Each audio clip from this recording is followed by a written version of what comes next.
आज आपण बनवणार आहोत दिवाळीचा सर्वांचा लाडका पदार्थ शंकरपाळी। अगदी खुसखुशीत आणि खूप सारे लेयर्स असलेली। सर्वात अगोदर एका भांड्यामध्ये 1/2 वाटी पिठी साखर आणि 1/2 वाटी दूध मिक्स करून गरम करून घ्यायचं आहे।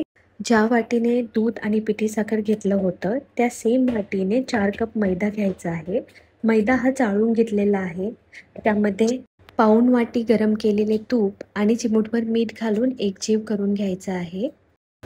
तुम्हाला हवं असल्यास तुम्ही पाव चमचा बेकिंग पावडर आणि फ्लेवर करता वेलची पूड ही ॲड करू शकता। दूध आणि पिठी साखरचं जे मिश्रण आहे ते थंड झाले की पिठामध्ये हवं तेवढं मिक्स करून पिठाचा गोळा तयार करून घ्यायचा आहे। ते मिश्रण एकदम टाकू नये, लागेल तसं हळूहळू ॲड करत राहा आणि एक डो बनवून घ्या। पिठाचा एक गोळा घेऊन त्याची एक लाटी लाटायची आहे आणि व्हिडिओमध्ये दाखवल्याप्रमाणे लेयर्स येण्यासाठी फोल्ड करून परत एकदा जाडसर लाटी लाटून घ्यायची आहे। त्याच्यानंतर सुरीच्या मदतीने त्याचे काप करून घ्यायचे आहेत आणि छोटी छोटी शंकरपाळी बनवायची आहेत।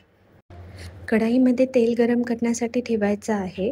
तेल गरम झाले की एक शंकरपाळा त्यामध्ये टाकून जर बबल्स आले आणि तो शंकरपाळा तेलाच्या वरती आला तर तेल व्यवस्थित तापले गेले आहे असं समजून घ्यायचं आहे आणि हळूहळू करून सगळी शंकरपाळी तेलामध्ये टाकायची आहेत।